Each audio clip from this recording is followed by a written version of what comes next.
Olá, estamos começando a nossa aula de número 5, cujo foco principal é recursão. Vamos nos preparar que as coisas vão continuar ficando cada vez mais interessantes.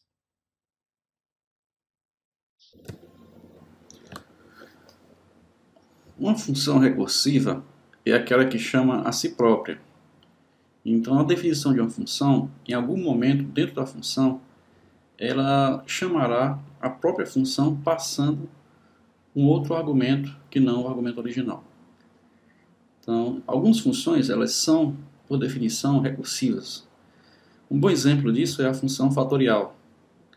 A função fatorial é definida como sendo o fatorial de 0 é 1, o fatorial de n é n vezes o fatorial de n-1. Como é que acontece uma chamada a uma função recursiva no computador? Quando ele chama a função fatorial, por exemplo, que você cria, e passa para ela o argumento n, ele imediatamente chama a função, ele entra na função fatorial, pega o valor de n e multiplica por um valor que vai ser o resultado da chamada da função fatorial, passando para ela o argumento n-1. Por sua vez, quando ela chega nessa chamada função, ela chama a função de novo, que vai, por sua vez, fazer o valor de n-1 vezes o fatorial de n-2. E assim por diante. Então ele vai encadear uma sequência de chamadas à função fatorial, passando cada vez um argumento com número menor. Quando chegar na última chamada, uma chamada onde o argumento aqui se torne 0, ele retorna 1, vai multiplicando com os valores anteriores que foram retornados e vai chegar até a chamada fatorial de n.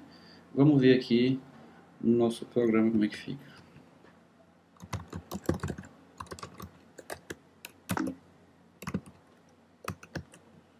Então vocês têm aqui o programa que implementa a função fatorial de forma recursiva. Então observe bem aqui a definição da função fatorial, chamei de fat. A primeira coisa que ele testa é se o n igual a 0. Se o n for menor do que 0, se o n for menor que 0, ele retorna um erro qualquer. Não existe fatorial de n menor que 0. No entanto, se o n for igual a 0, ele retorna 1. Esse n igual a 0 retorna 1 é chamado de caso básico. Toda função recursiva ela tem que ter um caso básico, um caso onde as chamadas sucessivas da função recursiva elas sejam interrompidas por esse caso básico. Quando chega no caso básico, ela retorna um valor e isso faz com que a cadeia, a sequência de chamadas à função recursiva seja interrompida. Bom, então se o n que for dado para a função fatorial quando for chamado for 0, ela retorna 1 e acabou, não tinha mais o que fazer. No entanto, se o n não for menor que 0, nem 1, nem 0, então ele vai fazer o seguinte, ele vai retornar um valor n vezes, aí sim ele chama de novo a própria função fatorial, passando dessa vez o n-1.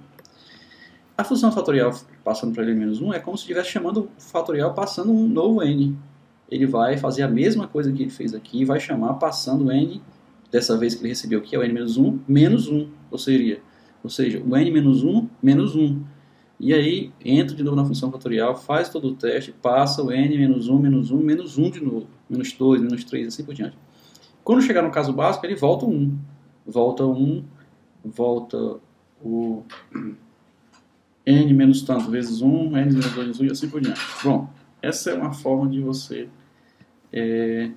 executar uma função recursiva. Ela funciona dessa forma. Bom, está aqui a definição da função, vamos ver agora o programa principal. Nosso programa principal ele simplesmente pede um valor a ser calculado e chama a função fatx com o valor x que foi dado. Né? Ele imprime o texto, o fatorial de x é fat de x. E passando para a função fat, o valor de x que vai se transformar em n quando a função for chamada. Vamos executar, né? Para testar.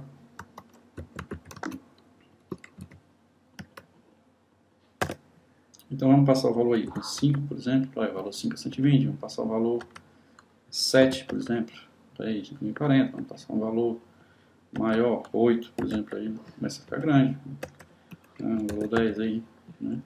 Vamos passar aqui um valor bem grande, aqui, 20, ele calculou assim mesmo. Se você já programou em alguma outra linguagem de programação, linguagem C, por exemplo, linguagem Java, experimente fazer isso aí que a gente fez agora com Python, ver se ele consegue calcular. Você vai ter uma surpresa ao verificar que nesse ponto também o Python é superior às outras linguagens, né? Ele faz esse tipo de cálculo com valores bem superiores. Aqui nós temos uma ilustração do que acontece quando a função recursiva FAT é chamada. Então, o programa principal, a primeira coisa que ele faz é chamar a função FAT passando um argumento para o valor para o n, que é uma variável da função FAT.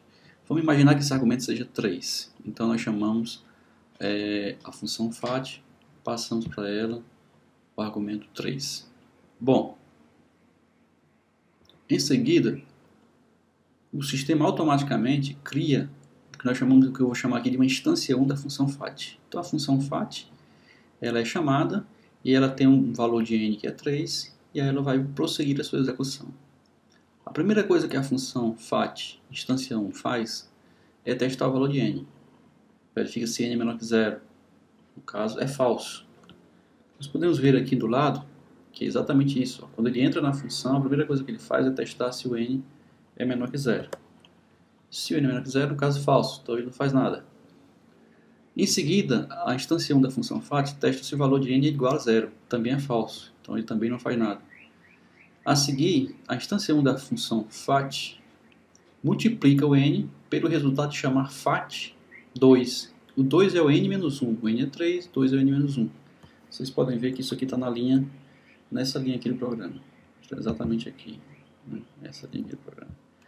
Bom, isso aqui implica em chamar novamente a função FAT. Ora, chamar novamente significa, segundo o nosso linguajar aqui, significa chamar uma nova instância de FAT, ou seja, criar uma instância de FAT que eu chamei aqui de instância 2. Então eu tenho uma chamada 2 a uma função FAT que é independente da 1, quer dizer, os valores de 1n, de 1 é 1, os valores temporários que estão guardados, que estão sendo utilizados pela função, pela instância 1, são diferentes dos valores que estão sendo utilizados pela instância 2. Então a instância 2 de FAT faz a mesma coisa, testa se o n é menor que 0, é falso, porque o n é 2, ele testa se o n é igual a 0, falso de novo, e pega o n, que é 2, multiplica por FAT1. Ora, multiplicar por FAT1 é criar, de novo, uma terceira instância da função FAT, e passando para ela o valor 1. Então a FAT começa a ser criada uma instância nova da função FAT. Essa instância nova chamada instância 3, ela começa fazendo a mesma coisa das outras. Testa se n é igual a 1, se n1, desculpa, se n é menor que 0. No caso, o n é 1, não é menor que 0, é falso. Ele testa se o n é igual a 0, falso. Ele pega o n, que é 1, e multiplica pelo FAT de 0. Isso significa o quê? Criar uma nova instância, chamar uma nova instância da função FAT. Então ele cria a instância 4 de FAT e passando dessa vez o valor de n igual a 0. Aí a função FAT, instância 4, testa se o n, ou seja, 0, é menor que 0. Quando está falso o resultado, a instância 4 testa se n igual a 0. Dessa vez foi verdade. Nós atingimos o que nós chamamos aqui de um caso básico. E ela retorna 1, ela não faz mais conta nenhuma, retorna 1. Ela fecha a execução da instância 3, ela apaga na memória a instância 3 e retorna o valor 1. Mas quem é que estava aguardando por ela? Quem estava aguardando por ela era exatamente... Desculpe, ela fecha a instância 4. E quem estava esperando pelo resultado da instância 4 era exatamente a instância 3. Então a FAT, a instância 3, ela recebe o retorno da 4, que no caso é 1. E multiplica por 1, porque esse retorno estava sendo esperado para poder ela fazer a multiplicação. Multiplica por n, que é 1, o resultado é 1. A FAT instância 3 retorna então 1 e finaliza a sua execução. Então a FAT 3 também encerra aqui e o retorno é passado para quem? Para a FAT 2 que estava esperando. A FAT 2 estava esperando o resultado da FAT 3. Ela recebe o retorno, que é 1, multiplica por 2, que era a operação que ela queria realizar, e em seguida a FAT 2 retorna o valor 2. Ela também encerra. Mas quem é que estava esperando ver tudo o resultado da FAT 2? Era exatamente a FAT 1, a instância 1. Então a instância 1 recebe o valor da instância 2, que é 2, e multiplica por 3, que é o seu n, e retorna 6. Então o resultado final, fim. Quando ela chegou nesse fim aqui, ela significa que a instância 1 também já não existe mais. Então todas as chamadas às funções FAT foram encerradas, a memória é liberada, e você tem que o resultado 6 é retornado para o programa principal, que estava aguardando isso. Então o programa principal recebe o retorno da instrução, que é 6, e imprime. Assim que funciona a chamada. Quer dizer, ele trabalha bastante para um programa tão simples, né? Você vê que de uma forma muito simples, né? Definimos o programa, de uma forma muito simples, e o computador trabalhou bastante para chegar ao nosso resultado. É assim que funciona a recursão, e toda recursão eu tenho que ter uma definição recursiva de uma função, ou seja, a minha função tem que ser definida recursivamente, e eu tenho que ter um caso básico.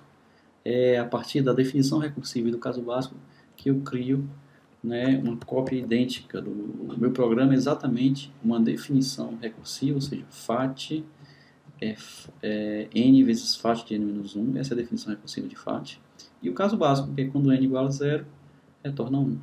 Então, eu tenho esses dois elementos, eu tenho as condições necessárias para implementar uma função de forma recursiva, ou também chamada de recorrente, né? Recursivo e recorrente são termos sinônimos. Bom, uma outra função também que pode ser implementada de forma recorrente e recursiva é a função Fibonacci, que vocês viram.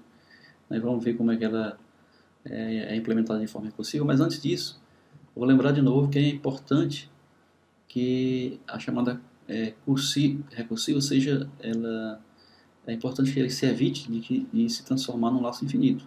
Se você não definir um caso básico dentro da função, ela vai se chamar infinitamente. Então, a função recursiva interna chama outra, a função interna que chama outra, e ela jamais para.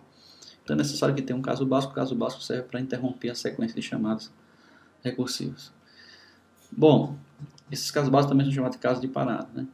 Então vamos ver aqui a função Fibonacci, né? A função Fibonacci é assim. Fibonacci, ela dá exatamente o número Fibonacci de acordo com a posição que eu queira na minha série. Então, por exemplo, qual é o número da série de Fibonacci na posição 1? Olha, isso é 0. Na posição 1 é 0. E na posição 2 é 1. Então, esses dois aqui são casos básicos, né?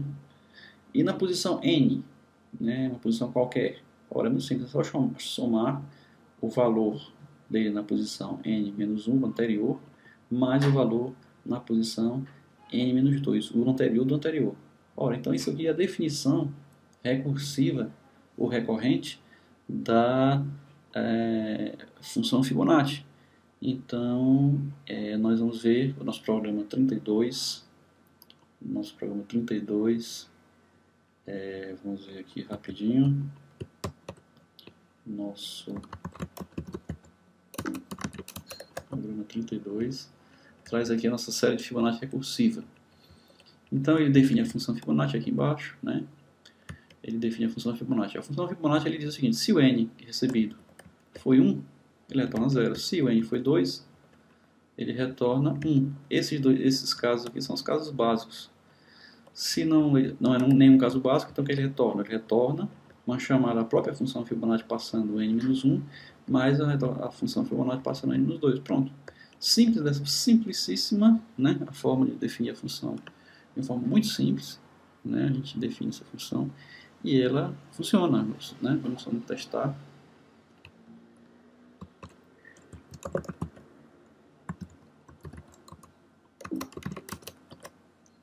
Então vamos digitar aqui o tamanho da série, vamos pedir 10 números, por exemplo. E aí, ela gerou corretamente a minha série, né? Série dos 10 números. Observe o seguinte, a função Fibonacci é só para responder o número da série, mas quem gera realmente a série é esse laçozinho que eu criei aqui embaixo. Isso aqui é o início do programa. Ele pergunta o tamanho da série, o valor de n, né? Eu coloquei em x. Em seguida ele faz um laço variar de 1 até x mais 1 ou n mais 1 e imprime o valor de fib i. É aqui que ele chama, para cada valor de i, ele chama fib índice i. Então, para o i igual a 0, ele chama fib índice 0. Para o igual a 1, para o i igual a 1, ele chama fib índice 1. Para o i igual a 2, chama fib índice 2.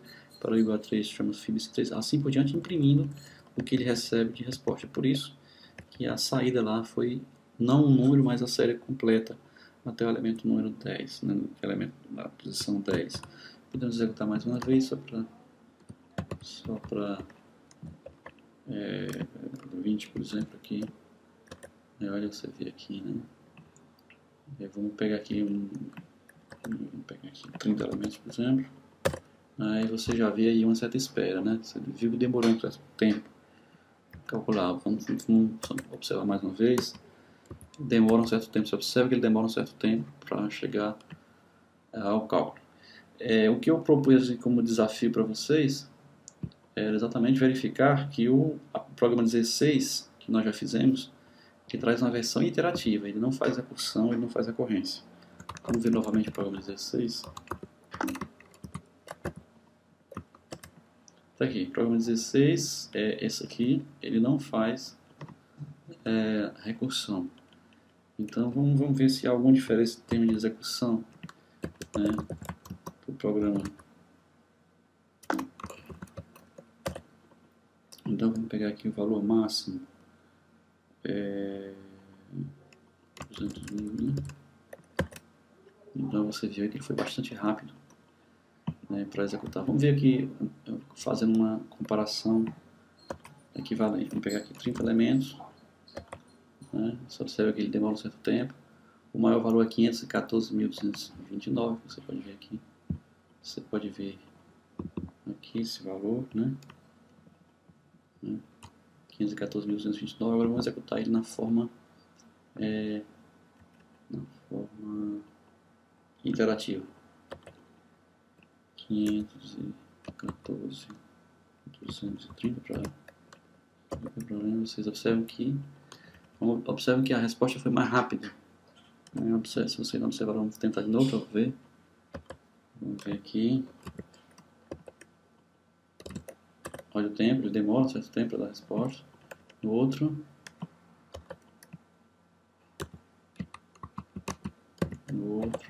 A resposta é mais rápida.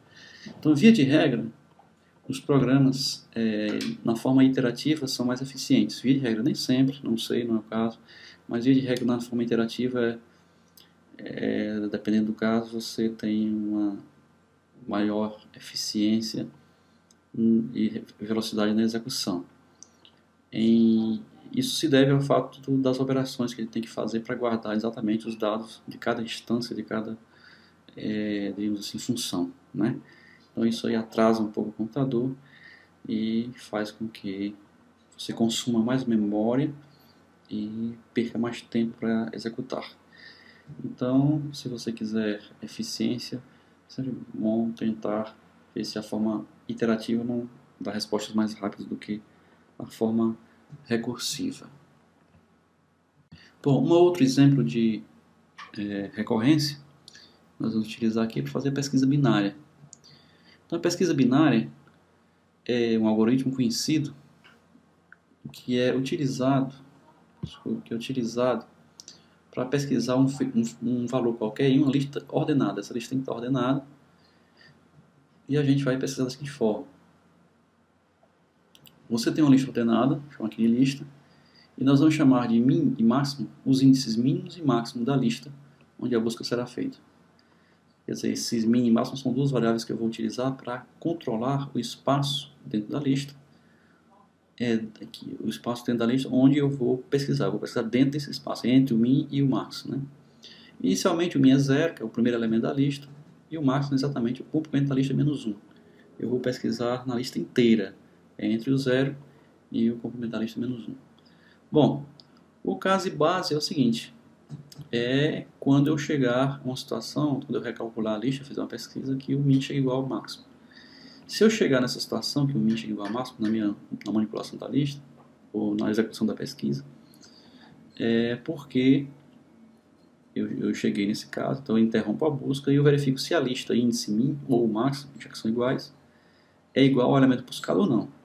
Se for igual, então tudo bem, ele está ali, encontramos o resultado. Se não for igual, é porque ele não está na lista. Então, né, para os outros casos, né, o que eu faço? Eu divido o intervalo de busca em 2. Então eu pego o min, somo com o máximo, divido por 2 e encontro o termo do meio, ou seja, o índice do elemento do meio. Se o valor que eu estou buscando é maior do que o valor da lista no ponto do meio, esse ponto que eu encontrei, então eu tenho duas opções. Se ele é maior, eu só tenho uma opção. Ele se encontra em alguns dos índices entre meio mais 1 e máximo. Eu sei que ele está na parte superior da lista. Eu quebrei a lista no meio e sei que ele está na parte superior da lista. Caso contrário, se ele não é maior, então ele deve estar em algum dos índices entre min e meio. Ou seja, ele está na parte inferior da lista. Então nós temos aqui o nosso programa, vamos abrir aqui, né? Nosso programa que ilustra exatamente isso. Então nós temos aqui, nós criamos aqui uma função, e criamos aqui tem uma ligeira novidade no Python, quer dizer, eu posso criar uma função, chamei aqui localiza, ele recebe uma lista qualquer e um valor para localizar dentro da lista, para saber qual a posição aquele valor está dentro da lista. Bom, ou se está ou se não está, né? Dentro da função localiza, nós temos outro def, outra função, que é a pesquisa binária. Então eu posso criar funções dentro de funções sem problema nenhum, né? Ela não será chamada obrigatoriamente quando eu chamar a função localiza, ela só será chamada, a função pesquisa binária só será chamada se dentro da função localiza, que começa depois das definições de funções internas, se dentro da função localiza, ela chamar a pesquisa binária. É isso que acontece. Nós vamos ver daqui a pouco. Então, a função localiza, ela recebe uma lista e um valor. E o objetivo dela é localizar esse valor dentro dessa lista. Bom, dentro dessa função nós temos outra função chamada pesquisa binária, que recebe dois valores, o min e o máximo. Se o min é igual ao máximo, eu retorno min, quer dizer, teoricamente, eu parei a minha pesquisa, parei minha busca e o elemento que eu encontrei, o último elemento que eu encontrei foi o min. Se não, o que eu faço? Isso aqui é o caso básico, né? Se não, eu calculo o meio, vai ser o máximo mais ou menos sobre 2. Se o valor que eu estou procurando é maior do que o valor que está no meio da lista, né? Então eu só tenho uma solução. O valor está entre o meu mais 1 e o máximo. Como é que eu faço? Então eu chamo de novo a função pesquisa binária, né? Chamada recursiva aqui, eu estou chamando ela de novo. E dessa vez, o meu min será o meu meio mais 1. Eu vou passar para ela o meu meio mais 1. Então, eu estou dizendo, faça uma pesquisa binária, eu estou dizendo aqui, faça a pesquisa binária usando os índices de meio mais 1 até máximo. Ou seja, tente encontrar o valor que eu estou procurando aí. Agora, se o valor da lista não for maior do que o valor do meio, é porque ela está na parte inferior da lista. Então, faça uma pesquisa, onde o min será agora, continua sendo o min, mas o máximo passa a ser o meio. Quer dizer, ela está na parte inferior da lista. Isso é óbvio. Se eu tenho uma lista que está ordenada, e se o meu valor é maior do que o elemento que está no meio da lista, então esse valor só pode estar na parte de cima da lista. Se o meu valor está menor do que o meio da lista, então esse valor só pode estar na parte inferior da lista. É assim que eu faço a minha pesquisa binária. Bom, isso aqui é o fim da pesquisa binária, fim da função pesquisa binária, daqui é a função. Ainda dentro da função localiza, né, eu calculo um valor i, que é exatamente a chamar a função binária, passando para ele inicialmente o valor 0, inicialmente o comprimento da lista menos 1. Né, aquilo que nós falamos há pouco. Eu começo a pesquisa passando para ela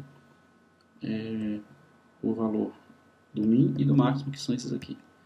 Bom, e o i é que vai retornar então o índice que eu estou procurando. Agora, eu não sei se esse índice i realmente um índice, ele parou a busca aí. Eu não sei se de repente esse i aponta realmente para o valor. Se ele for igual, se a lista na posição i foi igual ao valor que eu encontrei realmente, então é encontrado na posição i, é isso que eu imprimo. Se não, é porque realmente o valor não faz parte da lista, não foi encontrado. E aí eu terminei minha função localiza.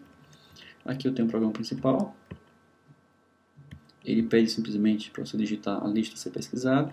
Em seguida ele pede o valor a pesquisar e chama a função localiza, passando para ela a lista, daqui é, passando para ela o valor que eu vou pesquisar. É assim que ele funciona. Então, o programa principal chama a função localiza e a função localiza chama outra função que está dentro dela, também chamada função de pesquisa binária. Não precisaria necessariamente estar dentro dela, poderia estar fora, você poderia chamar também de fora. Não tem problema, mas aqui também nós aproveitamos para ilustrar essa possibilidade do Python. Vamos então executar.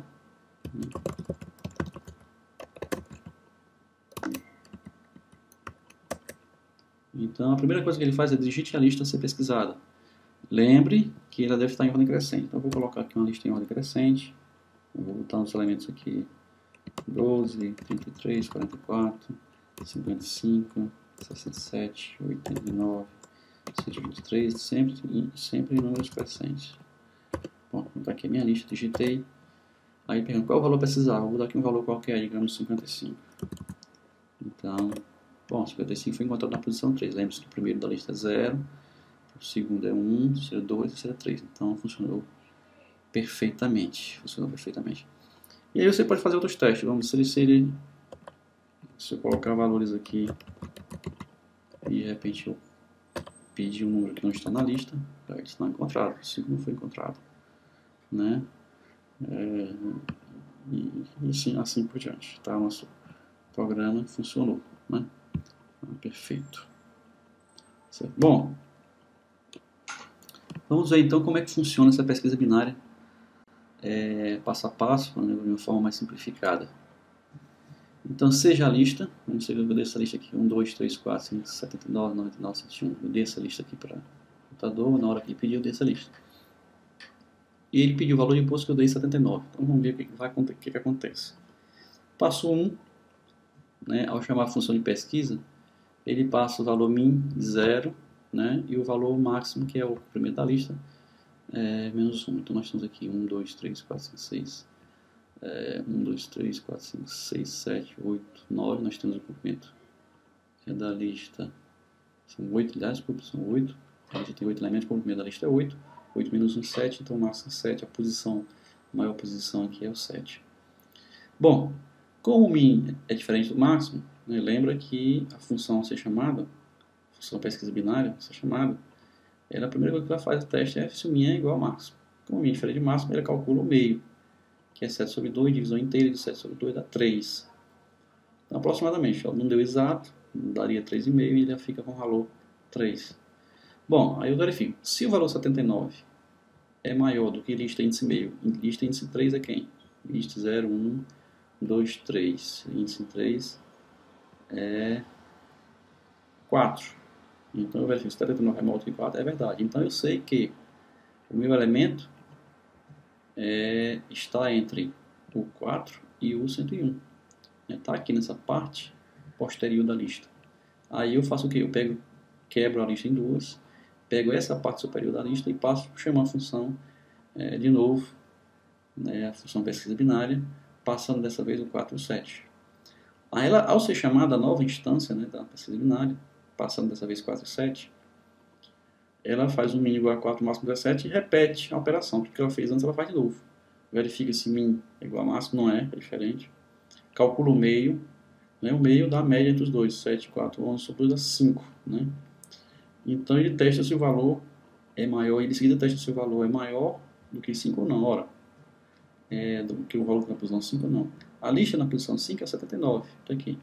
Ele testa, não é maior. Ora, se não é maior, né, ele não faz o teste de igualdade, ele faz o teste se é maior.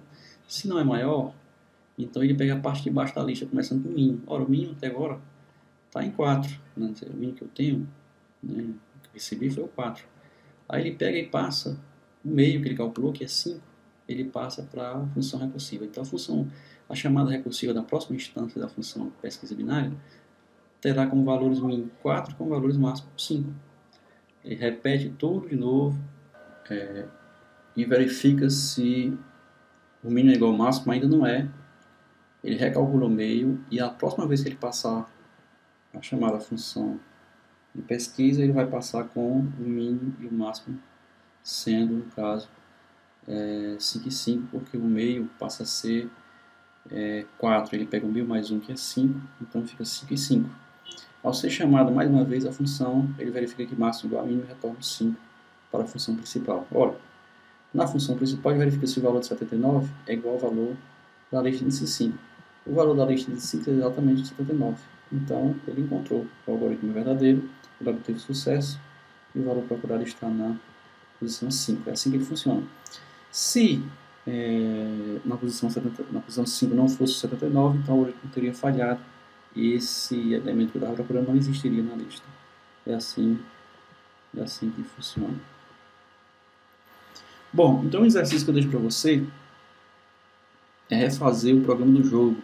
A gente fez aqui o programa do jogo 17. Dessa vez você faz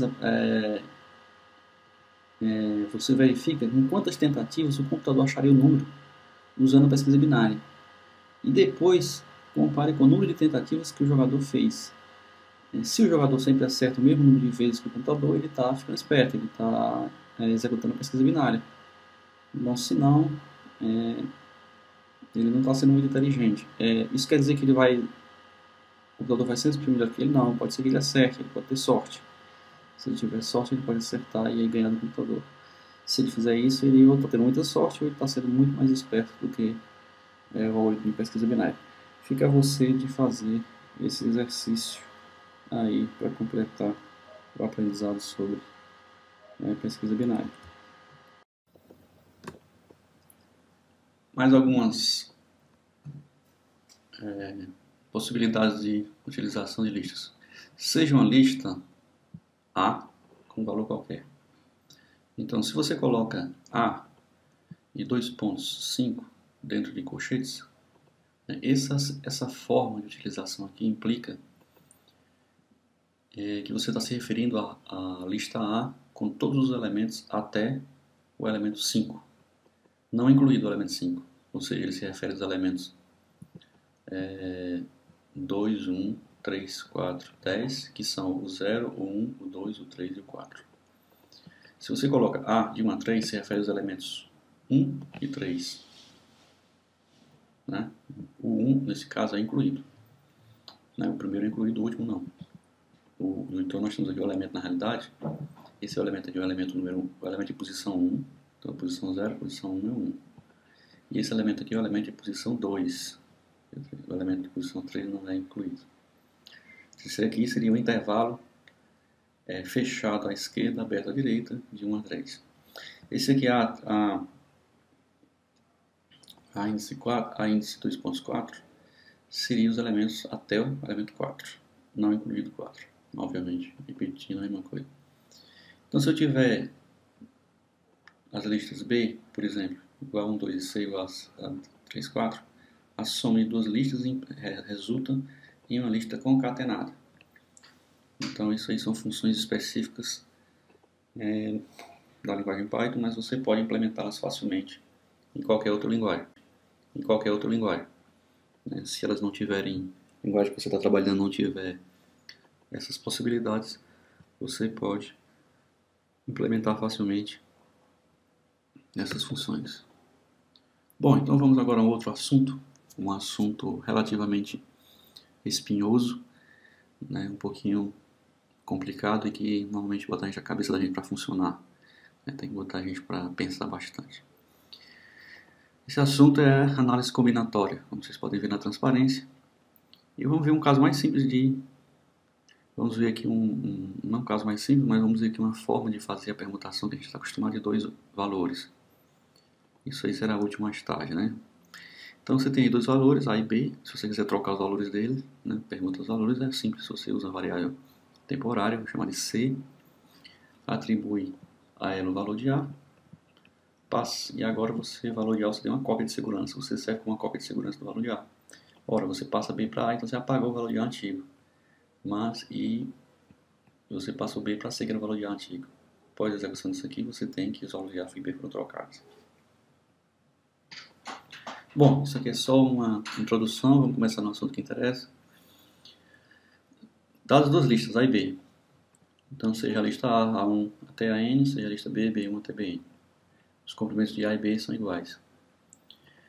Como eu faço para verificar se a lista A ela pode ser obtida por uma permutação dos elementos da lista B? Ou seja, a lista A e a lista B contêm os mesmos elementos. No entanto, a lista A é apenas a lista B numa outra ordem, com os elementos em outra ordem.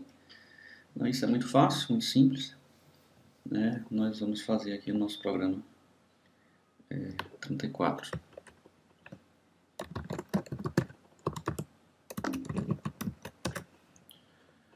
Bom, no nosso programa 34 nós definimos então a função permutação, que recebe dois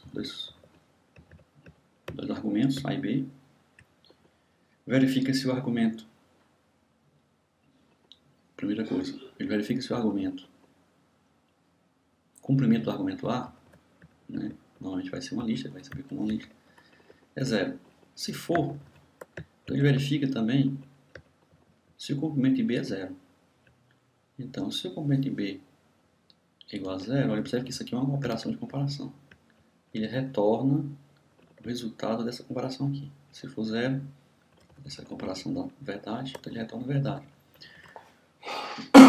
Observe que aqui eu usei os dois pontos depois do comando if e coloquei o bloco de comandos, no caso apenas um comando, na linha, seguindo a instrução if. Então isso é perfeitamente possível. Eu não precisei colocar abaixo, eu posso colocar na frente, não tem problema. Bom, a seguir o teste. Se o A índice zero, bom, isso aqui é considerado o caso básico. Então essa nossa função aqui vai ser uma função recursiva, como as que nós já estamos acostumados a utilizar. Então, seja uma função recursiva, que é para testar se A e B uma permutação do outro. Olha, se o A e B forem vazios, então a lista vazia ela é normalmente permutação de uma lista vazia. Então não tem problema, retorna um valor. Esse é o caso básico. Agora, se A for maior do que uma lista vazia, ou seja, tiver pelo menos um elemento, então nós vamos pegar o primeiro elemento dele e vamos testar se ele está em B.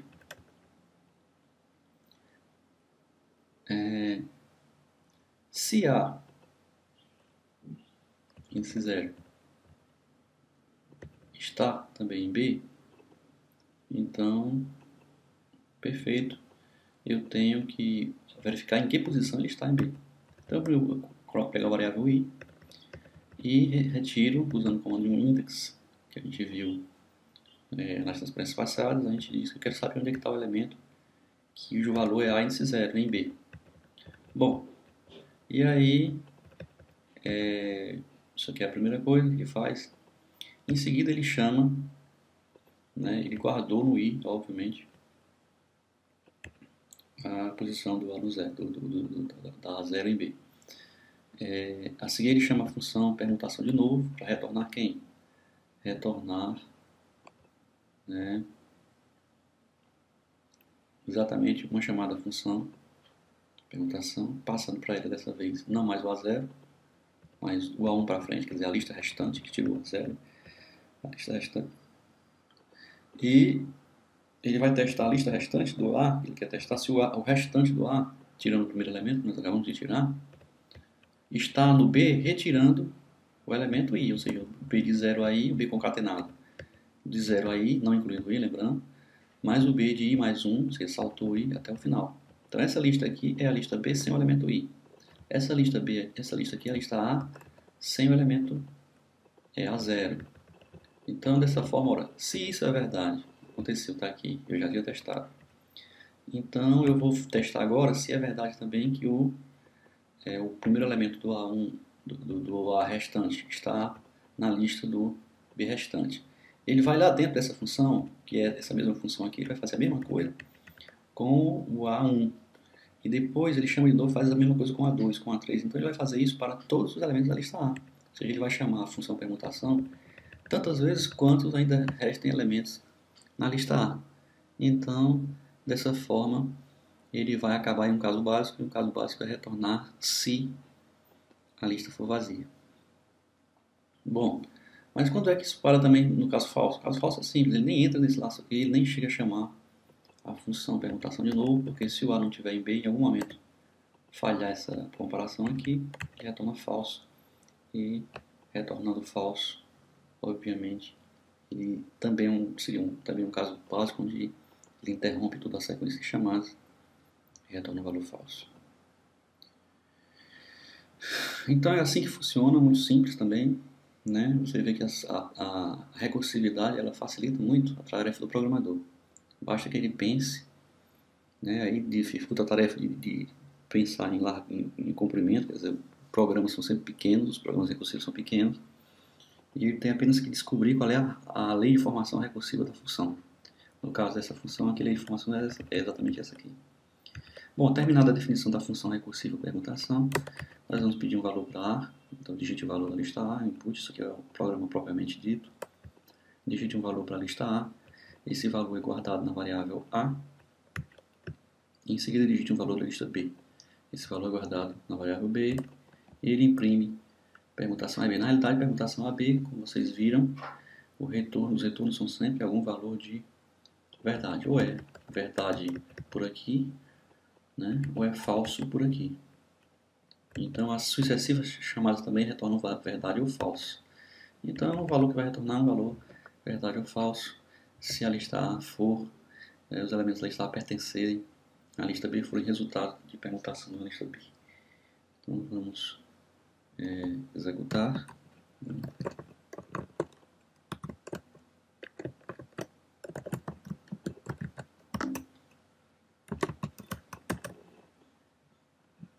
Então, ele pede para digitar a lista A. Nós colocamos os valores, por exemplo, vou colocar aqui valores em ordem 3, 4, 5, 6 e em seguida ele vai pedir a lista B. Então vamos ter cuidado de colocar o mesmo tamanho, assim, os outros elementos de forma aleatória. Né? Colocamos a lista B e ele responde verdade. Então a lista B, a lista A é um tipo de permutação da lista B. Se nós colocarmos aqui para testar um valor, qualquer valor em B que não tenha em A, vou pegar aqui 10.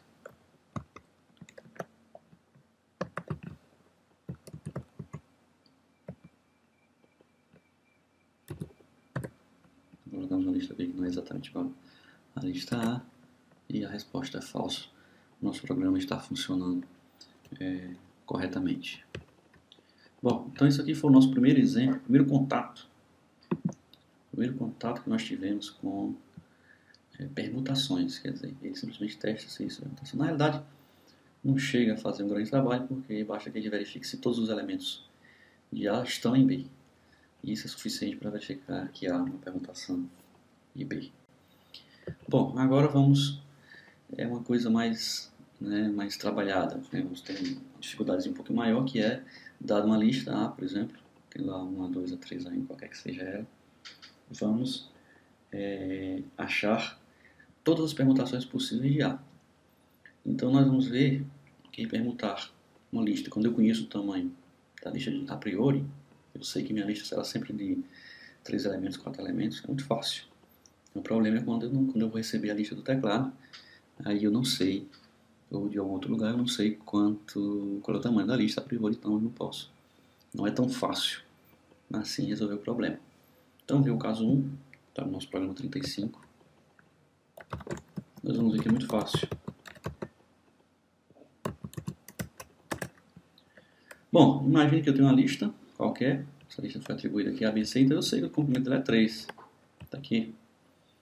Eu podia pegar do teclado desde que eu soubesse que o comprimento dela é 3. Ora, então se eu sei que uma lista tem comprimento 3, para fazer a permutação de todos os elementos dela, basta que eu crie um laço para cada posição na lista. Então, para a posição 1 eu crio um laço, desculpe, e esse laço ele vai variar os elementos, ele vai exatamente calcular qual é o elemento da primeira posição.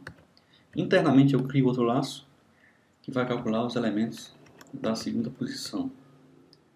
E dentro desse segundo laço eu crio um terceiro laço que vai calcular os elementos da terceira posição. E assim por diante. Muito fácil. Lembrando sempre que ele vai, logicamente, quando ele gerar o laço, ele vai botar todos os elementos, vai testar para A, para B e para C na posição A, vai testar para A, para B e para C na posição B, vai testar para C, para A, para B e para C na posição C.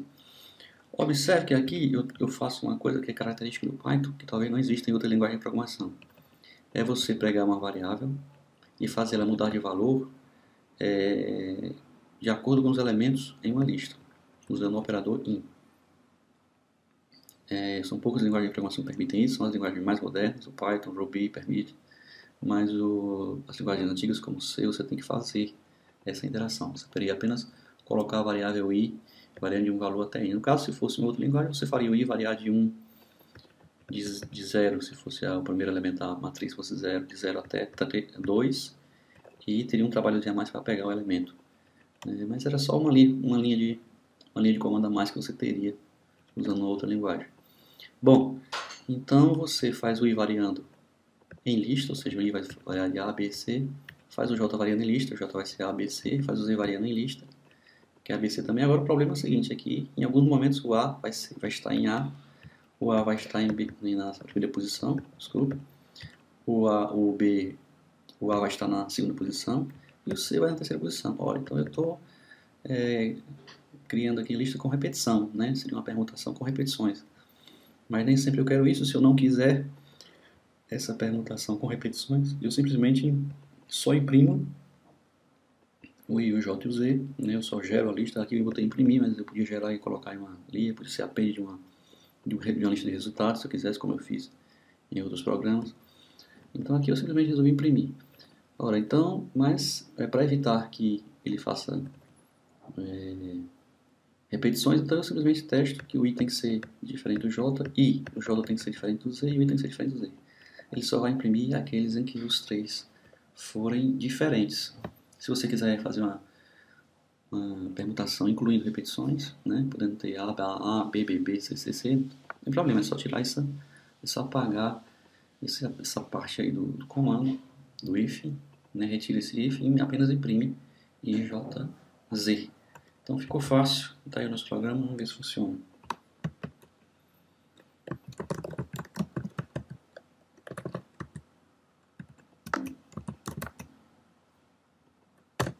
Tá aí. Então ele imprimiu a nossa lista ABCACB, BCAC, BCAC, ABC, BA, sem repetidas, com as permutações sem repetidas. Ele poderia muito bem ter repetido, como eu falei, bastava tirar. Aquele comando fica para você testar.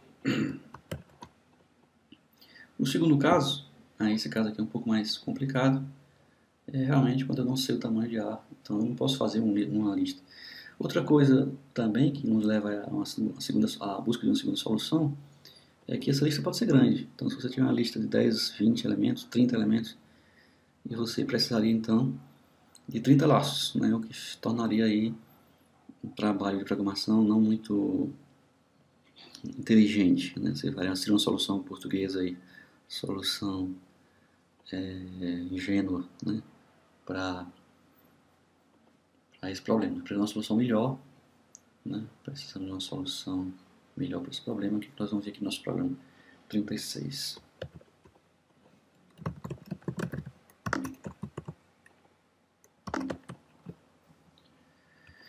O que eu faço? Eu uso a nossa bela e boa recursividade. Como? Bom, eu criei aqui uma nova função chamada permutação, que ela vai retornar uma lista de listas, né? Uma lista cujas listas internas ou sublistas seriam exatamente permutações de uma lista original fornecida.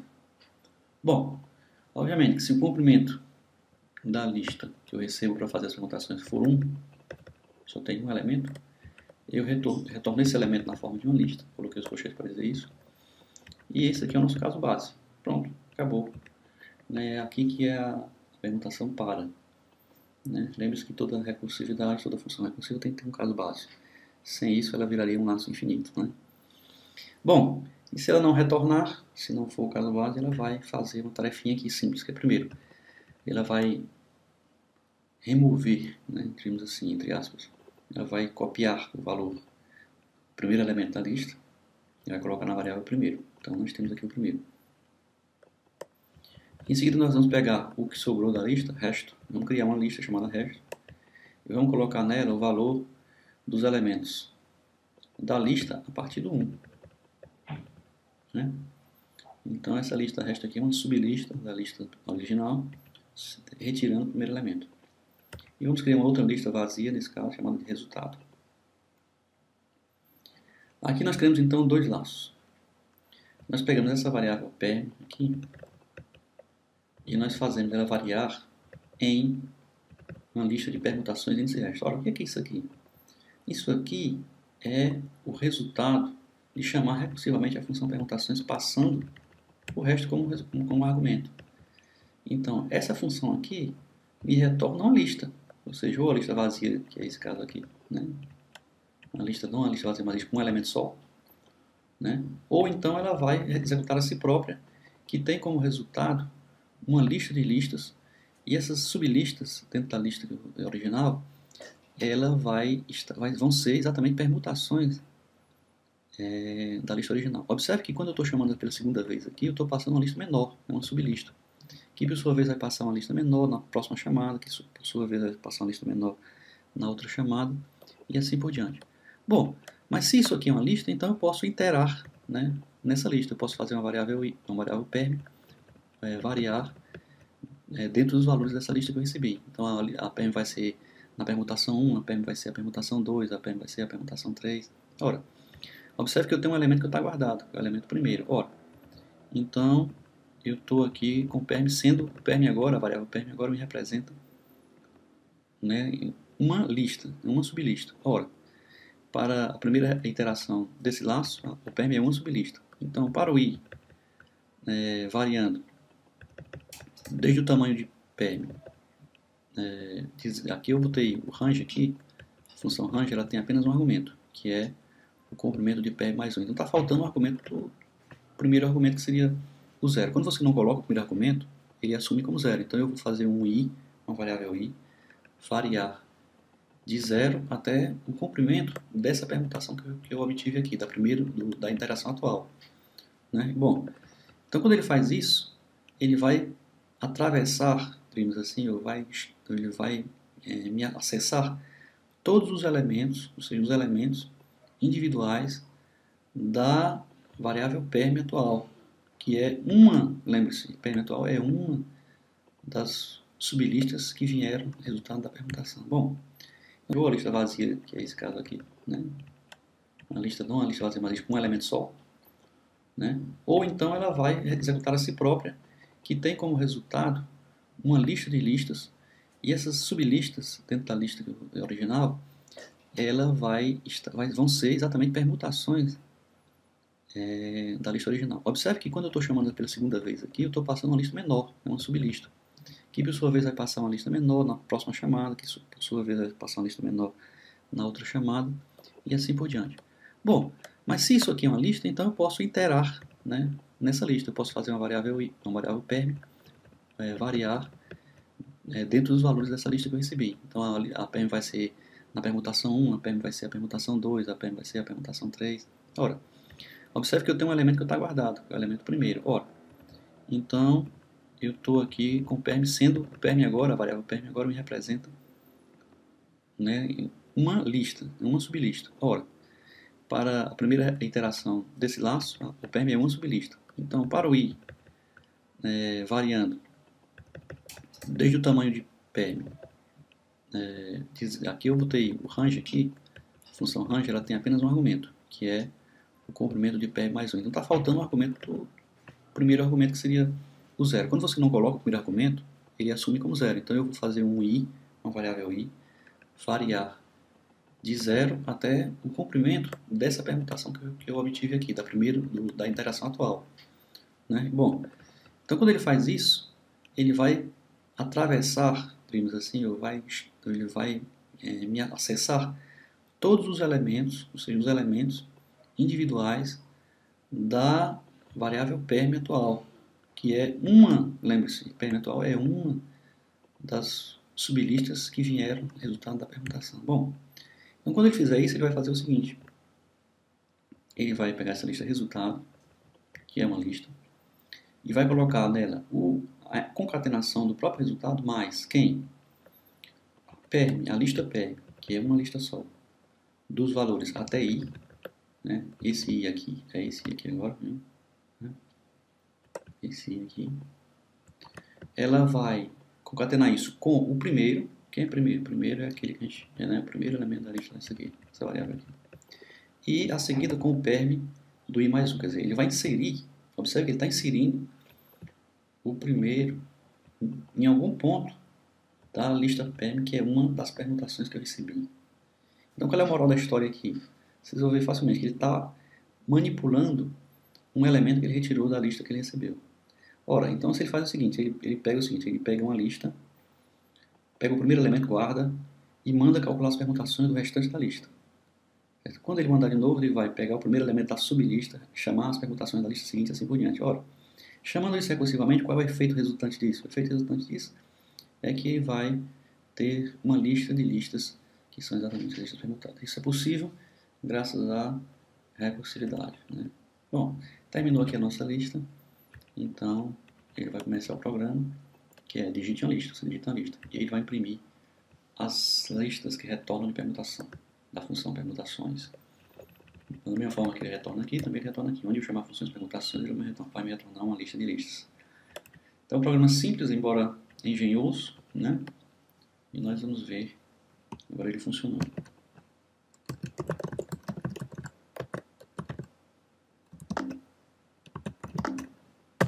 Ele pergunta uma lista qualquer, vamos colocar aqui uma lista aqui com 3 elementos inicialmente, para a gente conseguir visualizar no vídeo.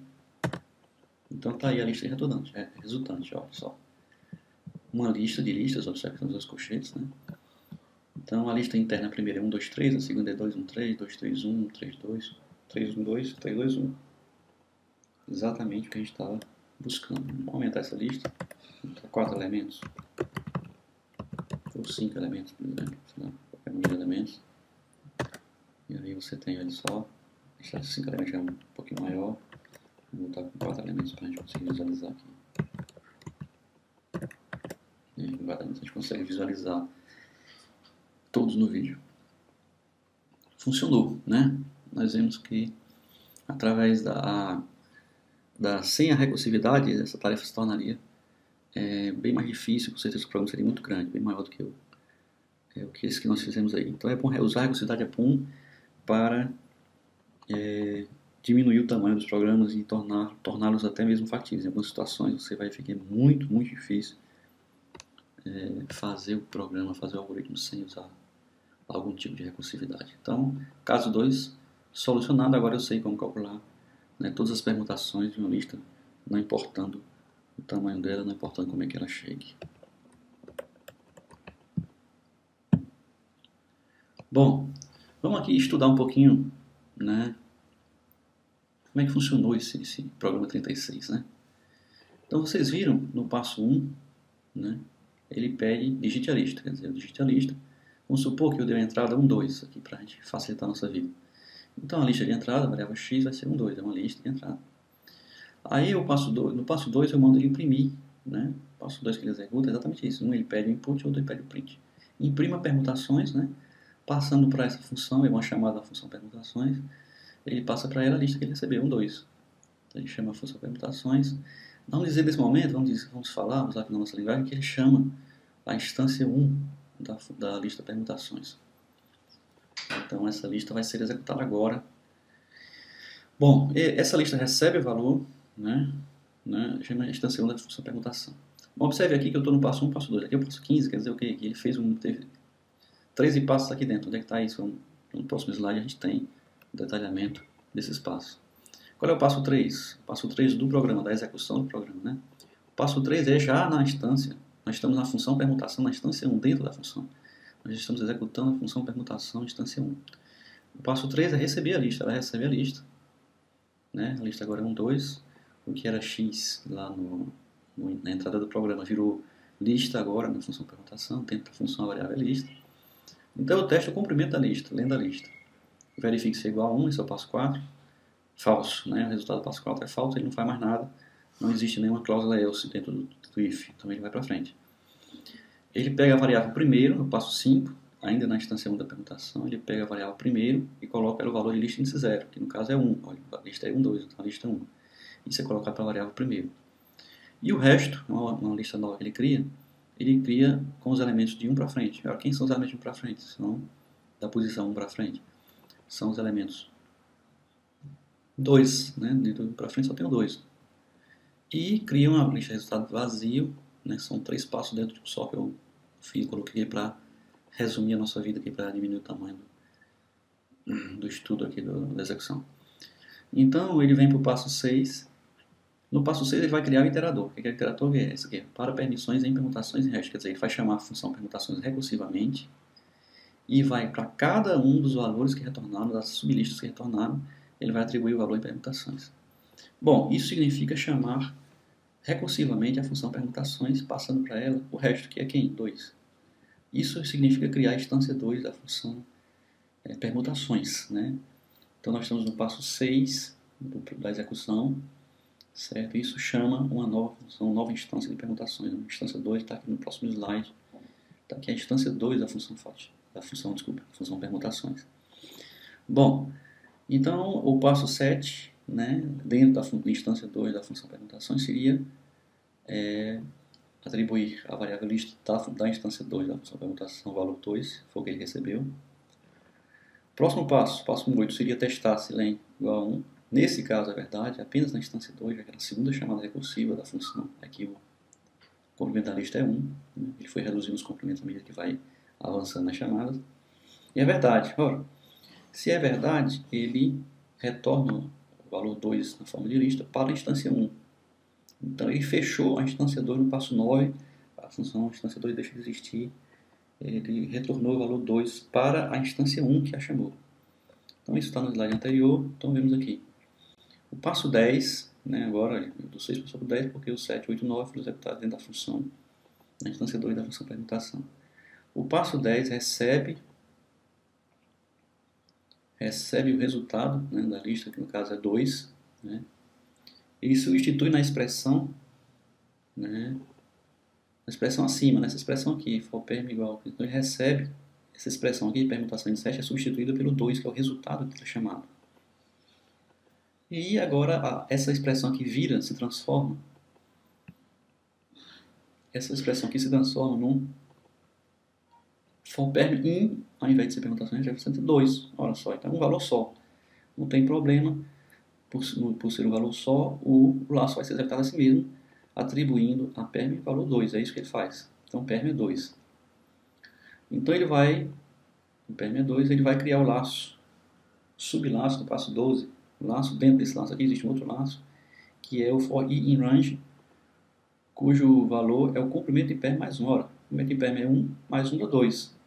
Então ele entra no laço fazendo o i variar de 0 até 2, não 2 incluído. O i vai ser 0 e o i vai ser 1. Quando o i for 0, o primeiro valor que ele dá ao i nesse laço, então ele entra no passo 13. O passo 13 faz o quê? Ele adiciona o resultado, a lista de resultado que é vazia por enquanto, o valor de perm até o 0, mais o primeiro, mais o valor de perm do 0 para frente. Ou seja, ele atribui o resultado, o valor vazio, é exatamente o perm até o 0, vazio, né? Mais o valor do primeiro, que é quanto? O valor do primeiro é 1, a gente tinha guardado isso aqui. O primeiro é 1, está aqui lá em cima, tínhamos guardado isso. Mais o perm do 0 para frente. O perm do 0 para frente é exatamente do 0 para frente, é a lista todinha que é 2. Então o resultado disso aqui é uma soma de sublistas cujo resultado é 1, 2. Bom, aí ele vai fazer a próxima interação desse laço aqui, do in range. Lembra-se que esse laço aqui, ele vai variar, o i vai variar de 0 até 1. Ele fez aqui para o caso 0. Para o i igual a 1, aí ele vai fazer o quê? Ele vai fazer a mesma coisa, adicionar o resultado. O resultado vai ser igual a resultado, que é 1, 2 atual, né? mais aquela fórmula lá que ele usou, essa mesma fórmula que ele vai pegar o valor anterior de resultado, que é 1, 2, que ele já calculou, e vai adicionar isso aqui. Ou seja, o perm, só mudando o valor do i. O i agora não é mais 0, o i agora é 1. Aí ele fica perm até o 1, mais o primeiro de novo, né? A fórmula é sempre a mesma, mais o perm de 1 para frente. Ora, quem é o perm índice até 1? O perm índice até 1 é o 2, né? Então o perm índice até 1 é o 2. Quem é o primeiro? O primeiro a gente guardou lá em cima, é sempre o 1, né? E quem é o perm de 1 para frente? O perm de 1 para frente é vazio, porque eu já estou no final da lista. Então o resultado disso aqui vai ser 1, 2, mais 2, 1. Bom, como o i já atingiu o valor 2, o i ia variar de 0, desculpa, o valor 1, o i ia variar de 0 a 2, não incluindo 2, ou seja, ia assumir o valor de 0, depois 1, ele assumiu o valor de 0, executou o laço, assumiu o valor 1, executou o laço, terminou o nosso laço. O nosso laço aqui foi encerrado. Então ele sai do laço do passo 14 e assim nós fechamos a nossa instância 1. Tudo isso aqui foi executado dentro da instância 1 da função permutações. Então ele encerra a instância 1 e continua a execução do programa principal que estava esperando. Né? Ele estava aqui no passo 2 esperando, né, o resultado disso aqui. Ele vai então para o passo 15, né, os outros passos foram dentro da instância 1 da função permutações, e ele simplesmente recebe os valores retornados pela função permutação, que são o quê? Né, os valores das chamadas funções permutações são aqueles valores de cálculo que resultou, foi 1, 2, 2, 1. ele substitui, né, aquilo no comando print e nós temos como resultado a saída no vídeo. É o resultado final, fim do programa. Foi assim que funcionou. Né? Foi assim que funcionou. Então, com o nosso tempo já esgotado, vamos dar uma pausa aqui para finalizar a aula número 5. E na aula número 6 nós vamos continuar exatamente aqui de onde nós paramos nesse momento.